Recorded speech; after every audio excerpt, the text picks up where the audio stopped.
Just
Well, good evening, everyone, and welcome to Tea Time Tuesday.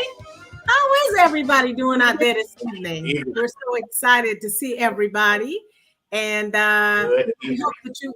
What did you say, Patrick? No, I was just saying good evening. Oh, good evening. Well, we hope that everyone is excited and ready for Tea Time Tuesday. We welcome all our tea timers. We welcome you for a time of pause, a time of reset and building resilience. And I want to ask, how is everyone doing this evening on this Tuesday afternoon? Well, this Tuesday evening. It is so welcoming to be with you. You know, we're always here during the day. Now we're here at the end of the month where we do our evening specialty time, and we are excited that you are here. So let's go ahead and share. We got a lot of people on that have tuned in already tonight. We got Monique out there. I see Kimberly. Hi, Kimberly. Hi, Renita. I see many of you guys are tuning in, and it's good to see everybody. Go ahead and like and share this broadcast. And, you know, we want to also tell you that we're streaming live over there on YouTube for those that don't know. Hello, Yolanda. It's good to see you tonight. Hello, Shamari. It's good to see you. Everybody's tuning in. It's so good to see everybody. And we hope that everyone has had a productive day. If you are on YouTube, go right on over there, like and subscribe and share that with family members. Go ahead and grab your family members, invite your friends, get your tea, get your journal. And we are ready for tonight. We've got a lot of renewal practices that are in store for you. So we are excited. So we're going to go ahead and kick off the month of October. Well, not kick off, sorry. We're going to end the month of October. I'm sorry about that, you guys. I'm so excited tonight. We're going to go ahead and end out the month of October with National Depression and Mental Health Screening Month. And, you know, it's imperative that we take care of ourselves during this awareness month. The focus is on getting resources and things that will help us emotionally and our emotional well-being. And that's so imperative these days because we all can utilize that, right? We want to take care of our well-being. Also, in the month of October, we've been talking about National Book Month. National Book Month, where we're celebrating reading, writing, and literature. And, this is a great way to expand our horizons by embracing and celebrating reading, celebrate writing. And it's a good month to support authors and writers and to explore books that you have not explored before. So we are going to end out the month of October with National Book Month. And as you can see, Hope and Patrick and I are all wearing pink. And then you guys can guess what we are actually wearing pink for. And because October is Breast Awareness Month. And as you can see, we're all dressed in pink. And we know that many have been affected by breast cancer. And so we are here to celebrate and support this cause and to help spread awareness. And we all can do that by wearing pink. And so we're really excited about that. And we're so excited that you all have joined us. Hello, Nichelle. It's good to see you. And Am Wellington State, it's good to see you too.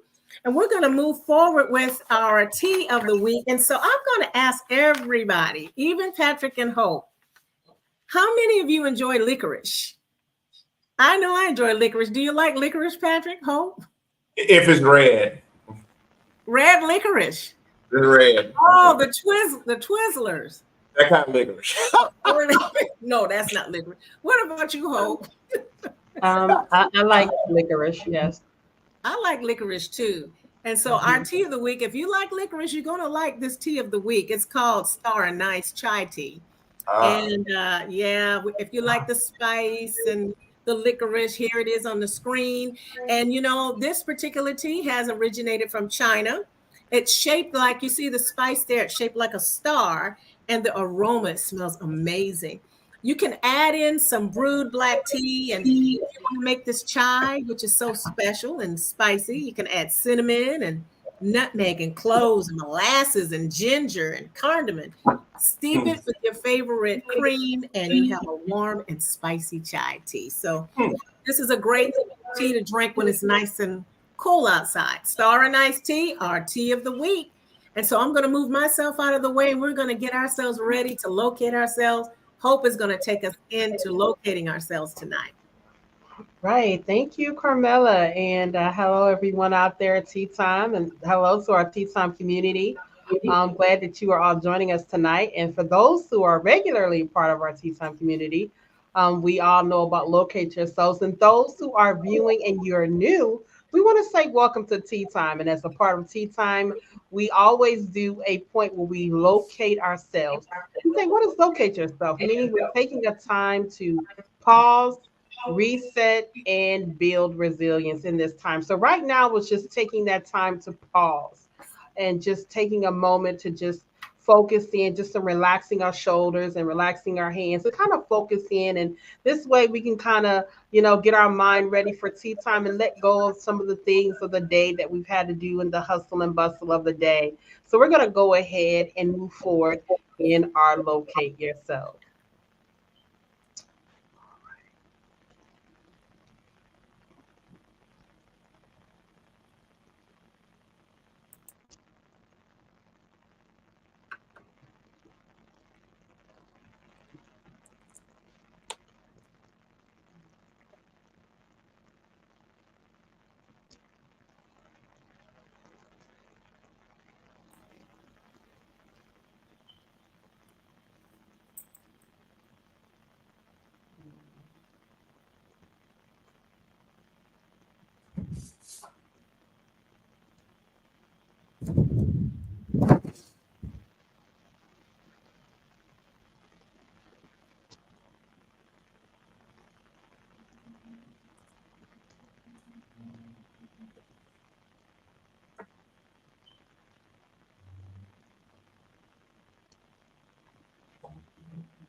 Isn't that great? As we've taken a time to pause in that moment right there. And it's good to just pause and just take a moment to take everything in. And so we're just going to get prepared. I hope that you have your tea time journals and that you are ready to engage in tea time. We're going to go ahead and pass it over to our executive director, Patrick, who will lead us in tea time. All right. Thank you so much. Good evening, everybody. Can you hear me okay? Is a little feedback I'm hearing? Yeah. Is it unclear or is it too loud or? I'm not sure. It's just a little feedback. Okay. Let me double check, see what's going on here.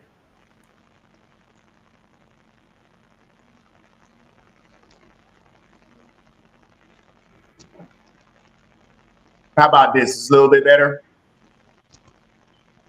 I think so. We can hear you. Yeah, we can We hear can hear that little bit of sound, but I think we can talk a little bit over that. So there's something, what is it at home? I can't tell. It is a staticky sound. Okay, hold on. Let me see what's going on. Just 1 second. Hold on, everybody.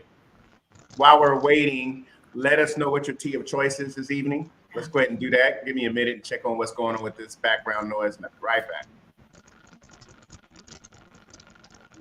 I am having lemon and water this evening. I'm having chai tea. I wanted to do a little spice tonight, kind of like that star anise that we talked about. Yeah. And it smells amazing. What are you guys having out there? Go ahead and put it in the chat. Yes. All right. Can you hear me okay now? It's still that static. We can hear you, but it's static. Okay, I'm not sure exactly what that feedback is. I apologize, audience, for the feedback. If it's horrible, let me know it's horrible. And I can hear you. We can hear you. It's just it's an echo. Like on my end, it's just a small echo. Mm-hmm. Okay, all right. Not sure what to do about that, y'all. So let's dive right into our renewal practice for this evening. Just technology, not a big deal. I don't pay much attention to that. I want to dive into a couple of things I think that's important for us from a renewal practice perspective. And I want to share this evening as we close out this month. I think something that I like to really focus on is how we process or deal with narratives. So today, we're going to work on releasing false narratives. Releasing false narratives.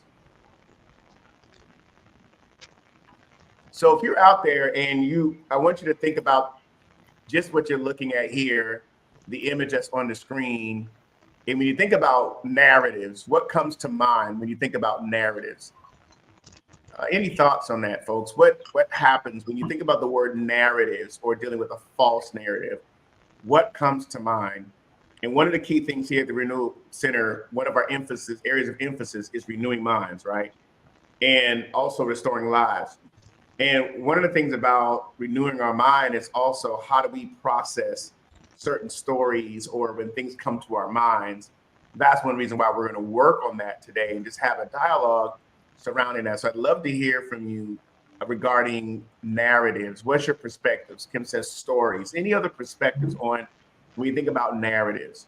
And the reason why I wanted to hone in on this is because have you ever tried to make sense of something? And as a result of making the sense of something, when you're not sure about everything, perhaps a narrative arises. And as a result of the narrative that arises, what ends up happening is we are filling in the gaps somewhere because we don't have everything that we need at the time. And so one of the things that produces a perspective that we really aren't sure that's really factual or clear. Right. All right.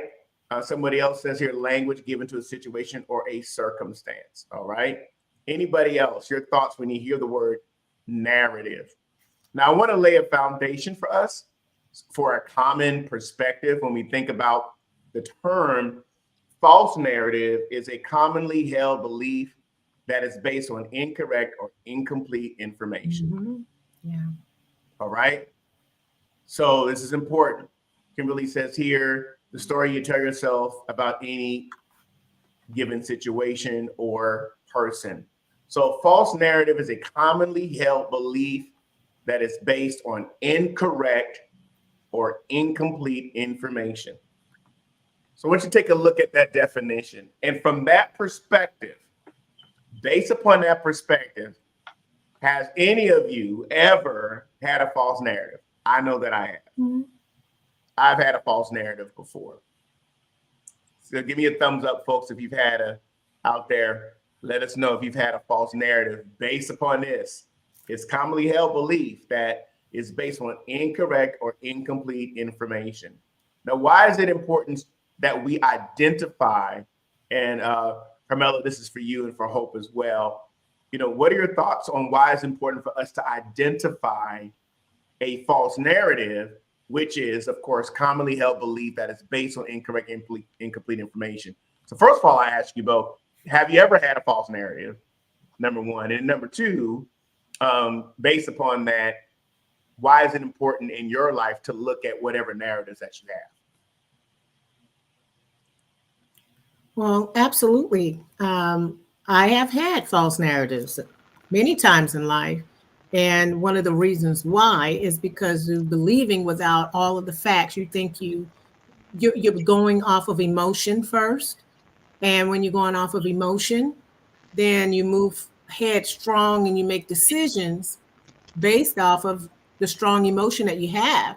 And one of the things that when I was writing down, you were asking, what is a false narrative? And of course, a false narrative is what you're unclear about. But of course, initially, you take the information of what you have for face value immediately, and you don't really look at it or scrutinize it first. And then you move out in a headstrong, I'm making this a generalizing. We move out headstrong. I've done that many times in the past.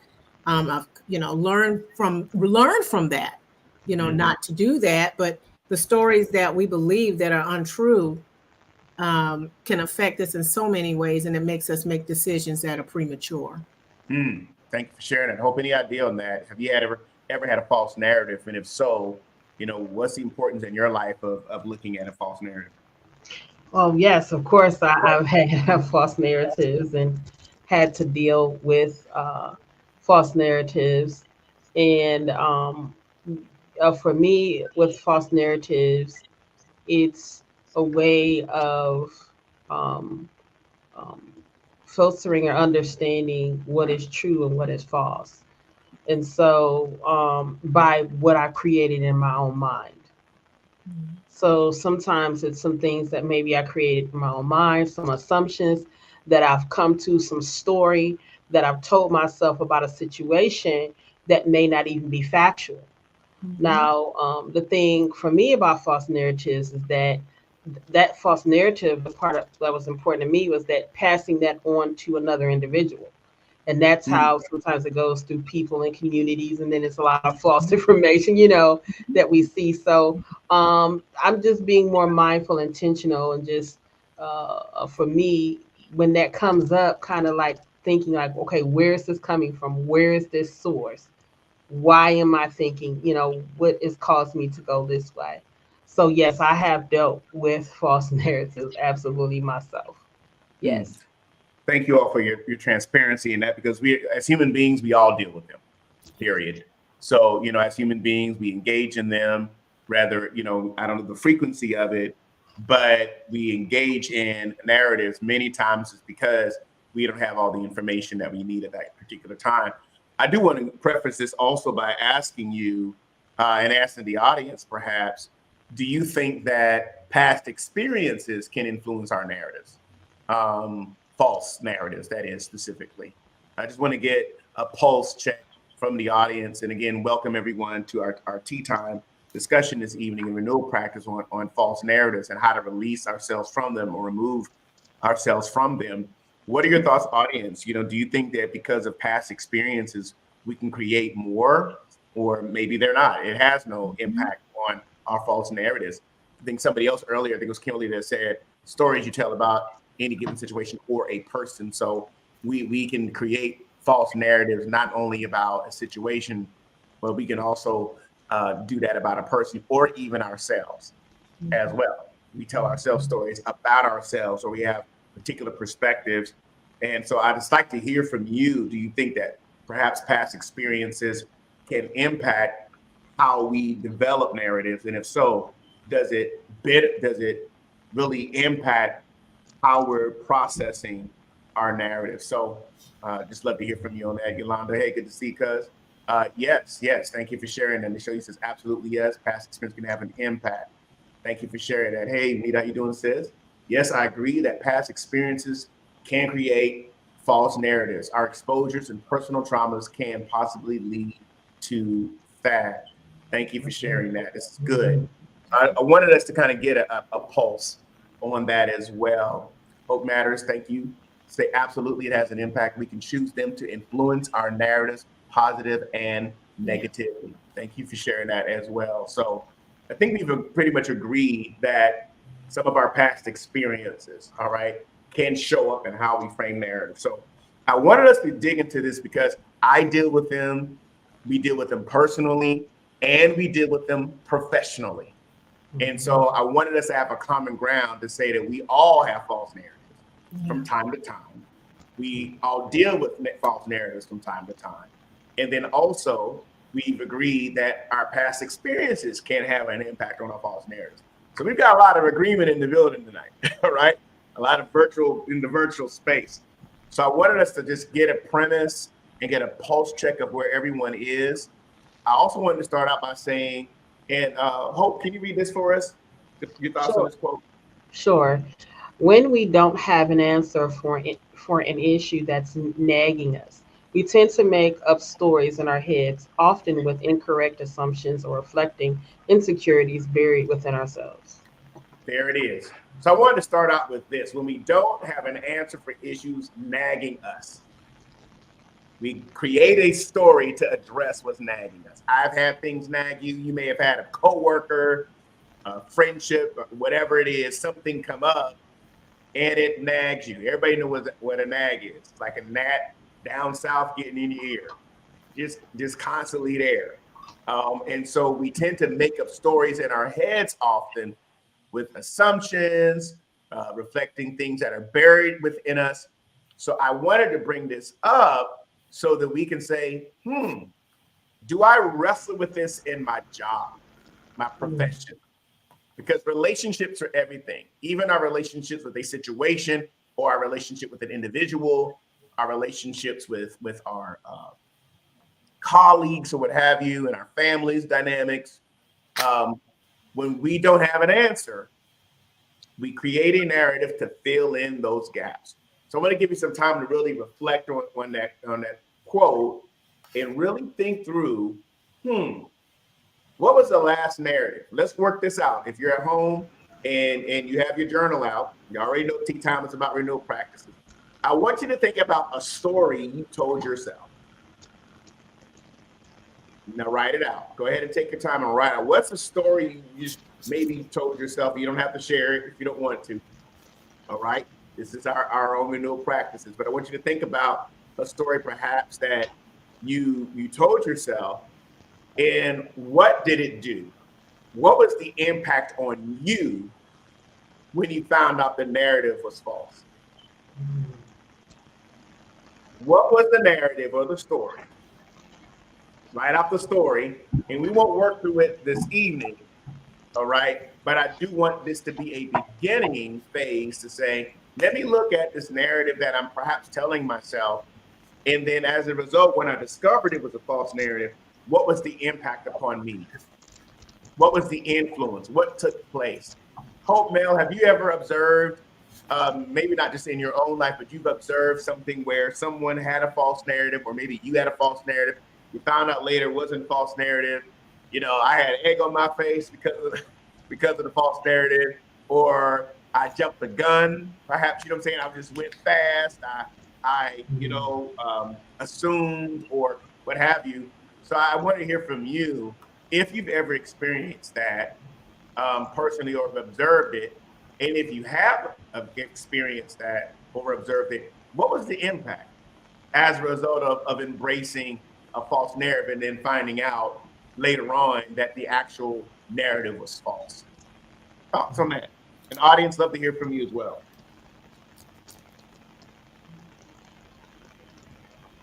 I So hope you thank can go first. Okay.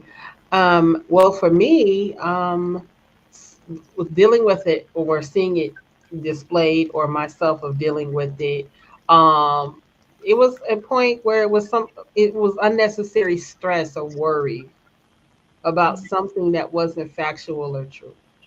Mm, And then going into overthinking and all types of just a series of different effects because of a negative narrative. So for me, it's just the chain of events that happens because of a negative narrative. It may be, a situation at work or something that deal with, and maybe thinking that, someone may not, things simple like someone may not like me or like who I am or whatever that may be, and that may not be true. Mm. And then it causes the kind of friction and conflict because now all these other thoughts are coming up in your mind about something that may not even be true or may not even be factual. And so for me, it can cause a point of stress, anxiety, Mhm. overthinking, and just bringing all of those things that comes with negativity. That's why you're saying a negative narrative. So that's what I wanted to share. mhm, Um, sometimes what I have dealt with as well with negative narratives. Thank you for sharing that. Mel, why don't you take this one that Renita just shared, then you can share your perspective. Okay. Acknowledging it was freeing so that I can see myself more accurately and move on in a better place mentally. Mm, Mm, that's good. mm, That's good. mm, And one of the things that Renita said is acknowledging was the yes. fact that it was freeing. And as I look back over different situations that I've seen or have encountered, and it's true, um, when you create a narrative or you're already thinking negatively about something, it creates unrest. And the whole atmosphere is unrest. And like you said, it could cause conflict, it could cause an unrest within yourself because you already assume the outcome without really looking at everything. And sometimes it could be, well, that happened before, so it's going to happen again. And that's not true because the dynamic could be totally different. You could be in a totally different situation, but because you buy into, well, that's already happened, or it could be even mind reading. You trying to read somebody's mind or somebody trying to read your mind without actually finding out the fact first. That Mm, could alleviate the whole unrest piece of it and then, move into facts instead of false narratives. yes. And I think we need to, Yeah. yes, definitely hear that when Renita just said here about acknowledging. Yeah. I think, again, we're all about awareness. We're all about acknowledgement. That's one reason why we're talking so frankly. And I wanted to hear from you all about, what you've dealt with or what happened when you had a false narrative. It's Mm. important that we are aware when we have them. Mhm. And that's the key thing of growth is first acknowledging where we are. Just like you would drive from interstate to interstate, from state to state, and you go to the welcome center and you look at the big map and it says you are here. Yeah. Okay. Yeah. Um, it's just important that we have to be able to look at the importance of, hey, here's where I am. And because here's where I am, as a result of here's where I am, I now can take a step back and I can now navigate differently. Mhm. I can navigate differently. So I want everybody to really think through this and think about the stories you maybe recently had, the false narratives you've had, the impact that it had on you, and the different things that you now will do differently. Because this is about growth and renewal. Yeah. That next step is what would you do differently? Hope you talked about it was a worrying situation, overthinking something perhaps. And as a result of that, okay, hey, why am I caught up into overthinking this? Why am I getting caught up into worrying this? And you were able to acknowledge this. Now, again, part of growth is just simply being aware. This is not for the people who got it all going on. This is for those that still realize they're still growing and still expanding, which should be all of us technically. All Right. right. So again, this is good. An effective renewal practice. I think is going to help us really navigate how we recover or from situations or perhaps restored in circumstances. So I want to give you just a few things that I began to just research and begin to think through about how narratives arise and suggest how things are unfolding in an attempt to fill gaps in the unknown. Mm. Mm. Narratives arise and suggest how things are unfolding in an attempt to fill gaps in the unknown.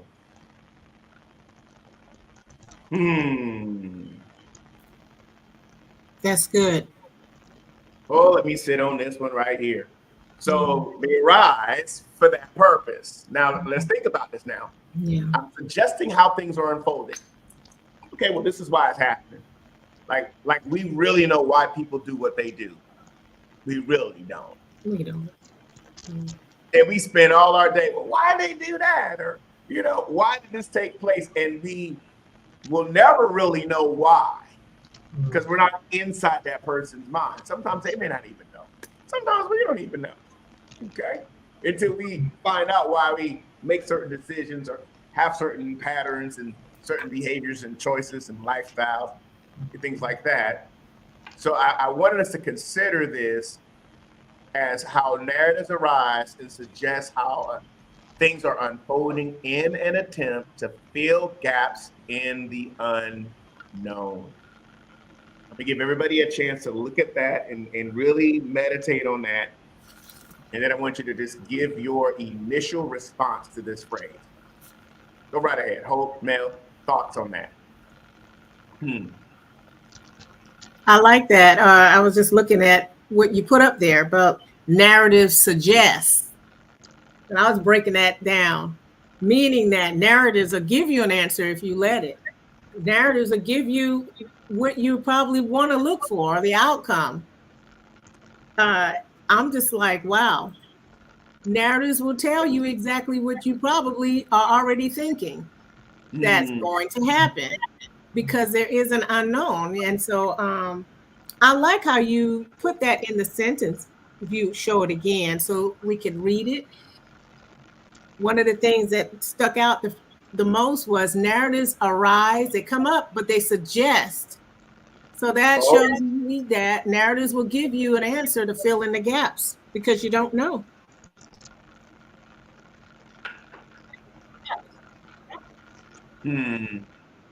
Paul, what comes to your thoughts on this? What comes when I was like reading this just over and over and trying to just really grasp it, the part that came to me is the unknown. And for me, when I look at the unknown, sometimes because when we don't know, because we have a humanistic nature where we want to know. We want to know, we have to know. And sometimes when we don't know, those suggestions can arise. Those narratives can arise because we're sometimes uncomfortable with not knowing everything. And so when I seen that part, unknown was the part that stood out to me, because unknown is a place, again, even for, speaking of myself, in me, in my human nature, I I just want to know. It's just the natural thing that I want to know. So what happens when I don't know? And it depends on my thought patterns if I'm going to shift to the negative narrative, to build that negative narrative because I don't know, or am I going to allow the unfolding and standing of truth to prevail so that I can understand to counteract the negative narrative that may be trying to build itself because of the unknown situation that I may be in. And so that's what stuck out to me, was the part of the unknown, not in a place of familiar, just being comfortable. It's just not knowing. Sometimes not knowing can build a place where a false narrative can happen or produce itself. And I'll contest that I have been there before, where I didn't know. And so I built a false narrative to find out that this was not actually true because I didn't know. And so it was replaced with a false narrative. Thank you. Let's go ahead and read this one by Hope Matters. Great Hope. Oh, unknown fear. We can react out of fear of the unknown. Yes, we can. Yeah. Absolutely. We can react out of fear. And I think many times we're uncomfortable so with the unknown. So here's my response to that phrase here earlier about the unknown is be comfortable with the unknown. Become comfortable with the unknown. Now, for those of you that need to know it all, this is tough for you. So try working a practice of becoming comfortable with what's unknown. Just say, you know what? It's okay that it's unknown. I'll give you an example. I was transitioning in some project work, and there were some things delegated to me that I needed to deliver, but I really was overwhelmed with my time. And I knew I had it in my mind, I can deliver this on time. Then on the other side, I had this thought, I'm not going to be able to do this. I don't have the time. And I had a story in my head, a narrative that said, well, if I say I can't do this, they're not going to think I'm able to be competent and da. And then I had to tell myself, Patrick, it's okay to ask for help, you know. Mm-hmm. It's okay to actually ask for help. So I stopped and I said, I am not going to be able to get this done in the time frame with the level of excellence that I would normally like to. So I'm going to ask for some help on filling in this, and that. Don't you know, after all my 2 days of deliberating, thinking, they're going to think of, it's like, sure, all you got to do is just ask. No, but in my head, I had already came up with this story thinking, but they're going to think this, they're going to think this. And so it was unknown. I wasn't, because you want to perform, you want to be excellent in the work that you do, and you want to deliver these results, and boom, boom, boom. And I was like, well, there's also a part of life that we all have our margins, folks. Mm-hmm. And so I had to realize that I had a narrative in my brain that well, I got to deliver, and they're going to think this. It was farther from the truth. Number one. Number two, it's like, oh, we understand that you're in this transition period. That's totally fine. There's some things that you're phasing into and phasing out of. So that was just an example of how important it is for us that there are times we need to become comfortable with the unknown, and it is okay. All right. I could never color. I was a terrible colorer when I grew up in grade school. All right. I didn't really learn how to color until I came an adult. I was not when they would come to see my pictures, mine was not the beautiful one, because I always colored outside of the lines. I was just all over the place in everything that I did. So maybe I just grew up being uncomfortable with the unknown. I don't know. But I want to encourage us as a way of minimizing narratives to say, I'm going to work on one area of the unknown that I'm uncomfortable with. And I want you to really commit that as a renewal practice for yourself as we move out of this month and we go into our next month. Think about how you can really consider becoming comfortable with what's unknown. And do that by resisting filling in gaps with what you think you already know. So I'm gonna pause there. I said a lot, but I wanted to just put that out there. I see y'all chuckling a little bit. What are your thoughts on that? Just becoming comfortable with the unknown. T-timers, give me your thoughts, because I know some of y'all out there, y'all quiet.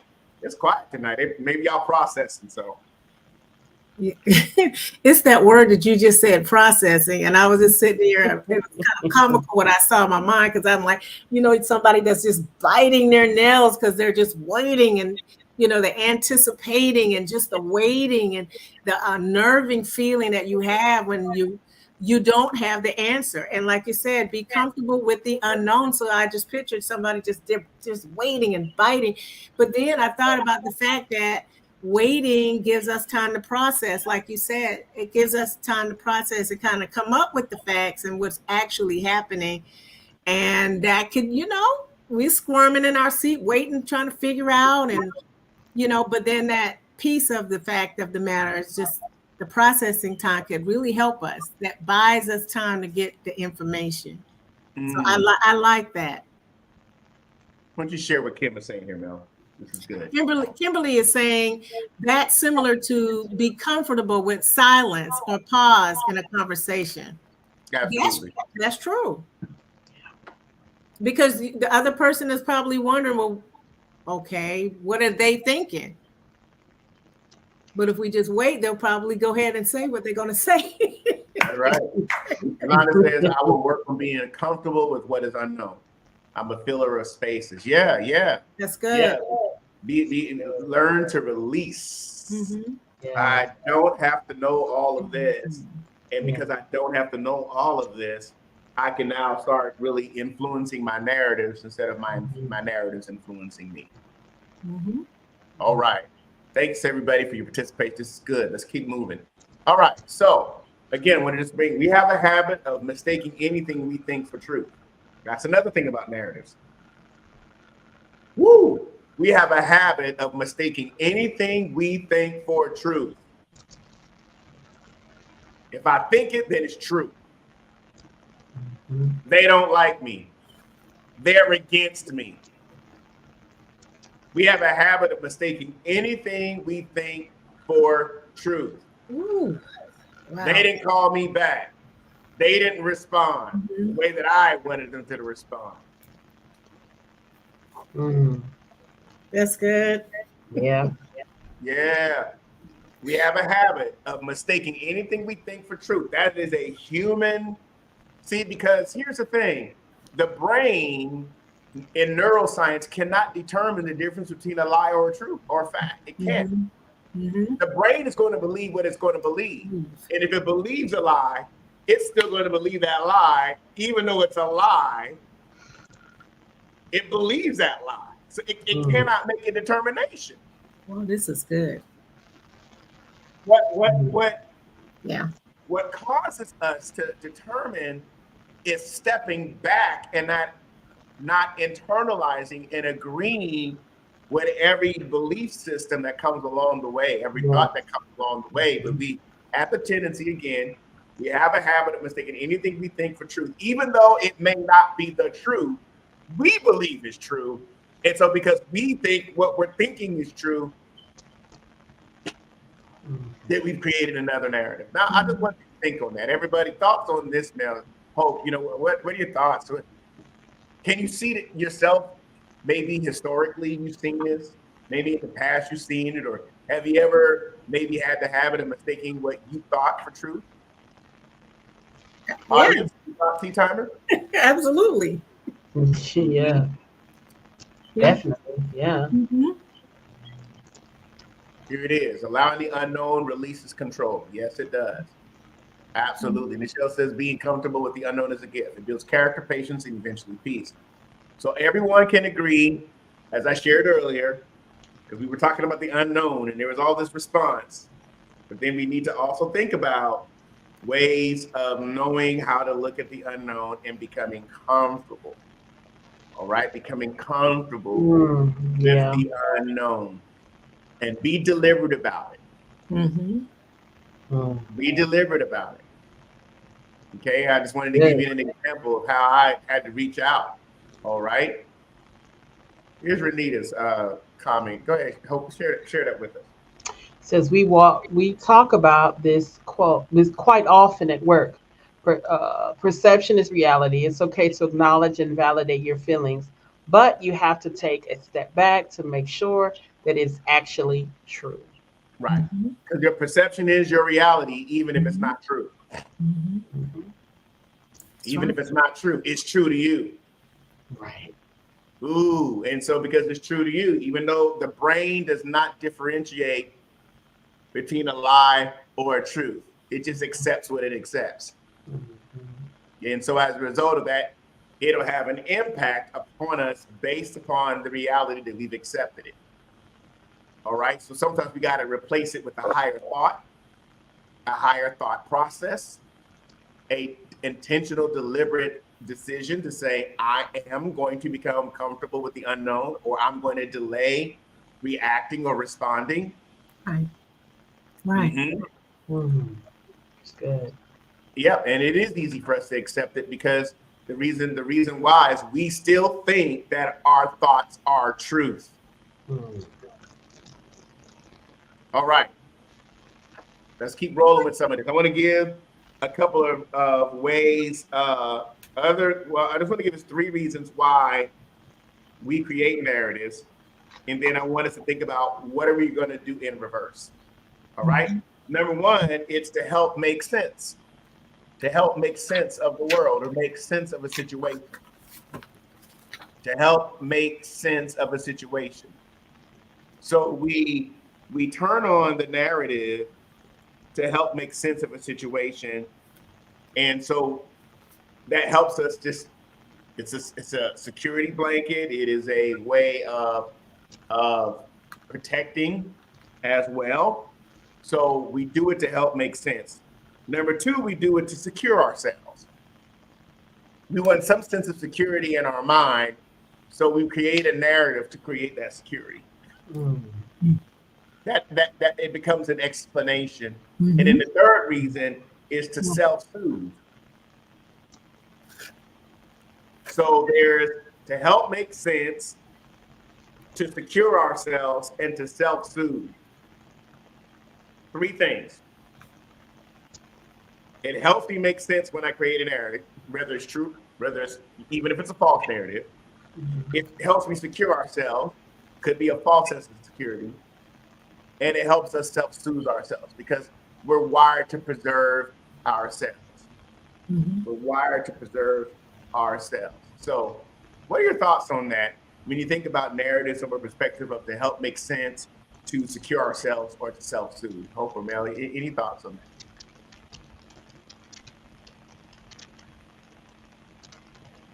Got a couple of comments coming in here as well. Go ahead and share this, Mel. You can read Yolanda's. Yes, Yolanda is saying we must be mindful in communicating with others that their perception is reality as well. This will help decrease our frustration and creation of narratives. That is so true. I totally agree with that. Yeah. Thank you. Crystalline Thompson, go ahead and share this, Hope. She has a question. Is this a healthy way to make uncertainty a welcoming factor?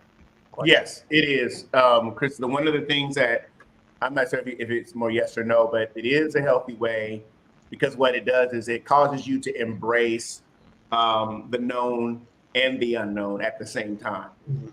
Because in neuroscience, our brains are wired to believe whatever it is, and it doesn't differentiate many times between what is a fact, truth, or what's not. And so what that does is it helps us to be able to say, hey, it's okay to embrace the unknown. It's okay to embrace when things are not fully clear for us. And as a result of that, it is actually healthy to preserve ourselves by saying, how am I creating a narrative? So what we're doing now is when we're unsure, instead of us creating a narrative, what we're saying is, I'm going to take time to say it's okay to live in this unknown space. Instead of creating an immediate narrative, I'm going to step back and not immediately react to a situation or a circumstance or a perspective that I'm experiencing with the person. Very good question, though. Thank you for asking that. Mel, any more thoughts? Any other thoughts? Before I move on. Well, I was just kind of marinating a little bit on what Londa said earlier. She said we must be mindful in communicating with others that their perception is a reality as well. And this will decrease our frustration and creation of narratives. And that makes a whole lot of sense because that way that will eliminate conflict.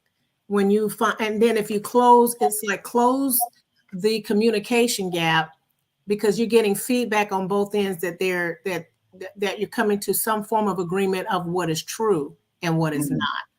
And so I like what she had to say about that, and the part that she said, this will decrease our frustration and creation of narratives. So that way we have peace. There's a peace there because we've closed that communication gap and come to a commonality as what is true and what is not. Good. Yeah. Thank you for sharing that. Good stuff. All right, we're coming up on time. Let me share just a few more things. May not get to everything. Sometimes we have insufficient information, and as a result of that, we create a narrative. Other times we have inaccurate information, and we create another narrative. And the last point I want to go to really share is this last one, which is polarized thinking. Polarized thinking is either or thinking. It's not both and thinking. So sometimes we think polarity is just total opposites when really it is a pendulum. It's more of an infinity type of movement. We're kind of in and out and forth. And so a polarized mindset is either I'm good or bad. I'm happy or sad. I'm lazy or I'm productive. I'm young or old. I'm in or out. I'm cold or warm. There is no gray. There's no space for navigation. There's no space for maturation. There's no space for uncertainty or unclarity but we're not talking about not using wisdom. That's something else. And Mel, you know that so well. When it comes to wisdom and discernment. But I think this is more about, not having a polarized mentality where it's just about, well, it's either good or it's bad. You're either in or you're out in the circumstance when it comes to the narratives that we tell ourselves. And sometimes either ors can become very limiting. Whereas both and is freeing, is liberating. Either or keeps you in limitations. Both and brings in liberation because you have options here. So we want to consider that as we're working through our narratives to really work through, do I have an either or mindset in this situation? Take a step back and learn how to shift from a polarized mindset that's either or, which is limiting, to a both and mindset, which is liberating. Because either or is way too limiting because what it does is it limits the inexhaustible capacity and creative variety of the human experience and what could be. All right. Any last thoughts? Just any last thoughts? I think it's important to hear any last thoughts just on today. And those of you that are in our audience, if you've been listening and you want to share, what are some of your takeaways from today's renewal practice? What will you do differently as a result of our renewal practices today? So, Mel, I'll start off with you, Hope, then you, and then we'll go ahead and close out. So, your thoughts on just some of these renewal practices today. I'd love to hear from the audience as well, T-timers. What are some of your takeaways today? Some areas that you may have grown in, things that you're going to do differently, things that you might apply differently. So, Mel, go ahead. Well, just making sure that, there's clarity there. So you're not jump starting on false information. Make sure to find out what the information is and then step back and allow clarity to happen instead of, and then remembering what I was saying earlier, what you put in the phrase about how, narratives will create themselves. They'll give us a solution if we don't sit back and wait. And if we believe that those negative, narratives suggest, it'll make a suggestion for us. If we sit there too long enough, it'll do it. And so my takeaway is what you just shared. And I like this because this is something you could put on your desk or something. Either or equals limitation equals stress. Both and is liberating, and it gives me options. So I like that. Thank you for sharing that. That's practical. Yes, we have a question coming in. Kristen is asking, does this remove faith? Absolutely not. If we move into the faith realm, we know that biblically, Hebrews 11 teaches us that faith is the substance of things hoped for. It is the evidence of things not seen. And so because I have faith, I'm able to walk through the space of the unknown. Because I have faith, I'm able to walk through when things are unclear for me.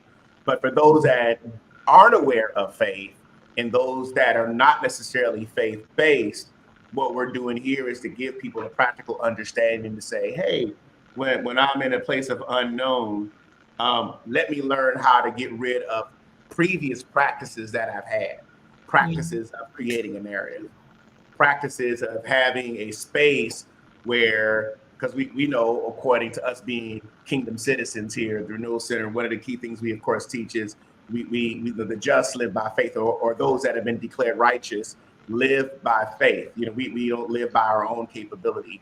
But Tea Time itself is about practical renewal practices. And so many times when people are living in a space where things are unknown to them, the human condition is that we all create narratives, because that's the nature of the human brain.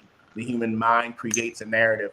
And so one of the ways we can do this, in addition to having faith, in addition to having a strong belief system, is by looking at what are some things that are limiting me in my faith. And many times it's the false narratives that we generate, the false narratives that we create, because we're all still growing in grace. We're all still growing in our knowledge. So I just wanted to address the does this remove faith question. You're welcome. You're welcome, Kristen. Okay, Hope, I'm sorry. Any takeaways? And from our audience, Tea Timers, please, what are some of your takeaways as well? I just, for takeaways from me is that this has brought awareness. And awareness, when you're aware, you're able to change and adjust things. And so for me, just about being more aware of my thoughts, not being so quick to come to certain conclusions, and then just having that clarity and allow things to unfold, and consider the perspective that I have.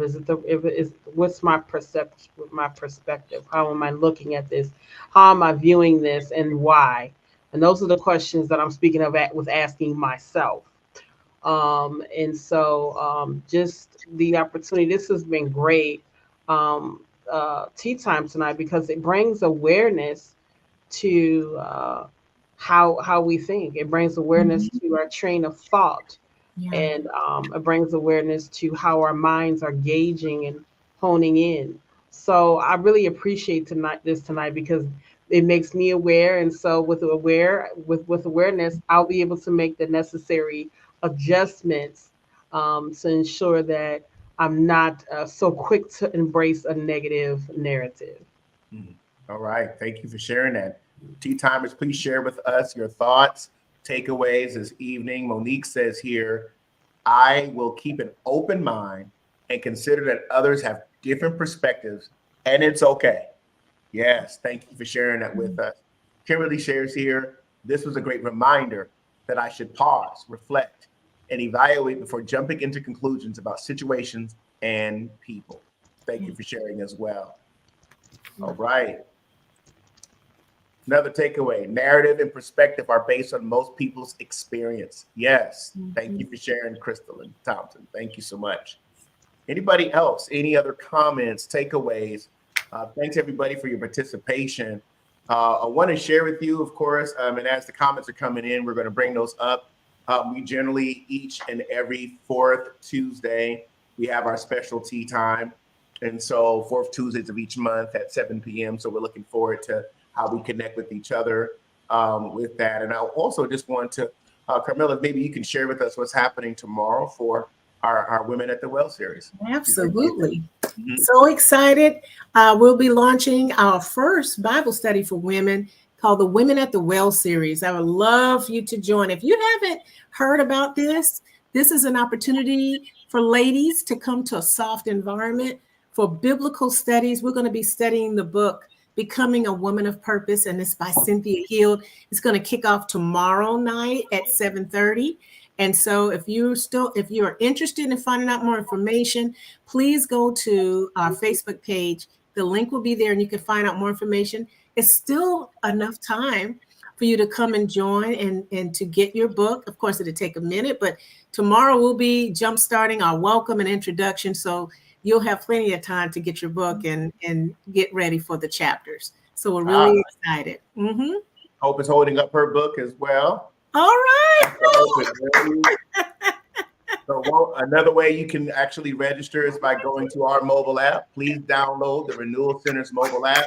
Go to your app store, or you can go to all of our social media sites. Please turn on your notifications, and that way you can connect with us and you can register for that course. We are excited about that. today is Tuesday. It's Tea Time Tuesday, of course. And so as we're focusing on tea time, this is also our Giving Tuesday. And one of the things I want to share with you as a nonprofit organization here in the state of North Carolina, and also because of the Renewal Center and our location here, I'm actually on site this evening. I'm here in our media production room. We have a thought room, which is over 300 plus books in our library. If you're a planner and a strategizer and your logistics, we have a planning room for those of you that are there. We got those of you that just want to people watch. We got a porch right outside. We got tea and coffee, water. You can come and really connect. We have an art room here in the front if you just want to sit in one of the nice posh chairs and just reflect. If you work remotely, you can plug in and connect with our Wi-Fi and just really sit here and work. For those of you that are remote workers, or you just want to come in and you want to refresh yourselves, that's what the Renewal Center is for. So if Tea Time is really strengthening you today, I just want to give you an opportunity to support us in giving to our nonprofit organization and supporting us. Here's are the various ways that you can give to the Renewal Center. We are currently in a giving initiative all the month of October and all the month of November as well. And so you can give to us by going to our website at therenewalcenters.com/give. If you have your phone right now, you can text Renewal Center to the number there on the screen, 888-364-4483. We have PayPal and Zelle. We also have CashApp, which is Cash Renewal Center,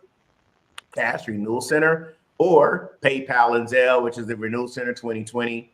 And also, if you're in Venmo, you can mail a check or money order to the P.O. box. So as we are celebrating our season of giving, we ask you to support us.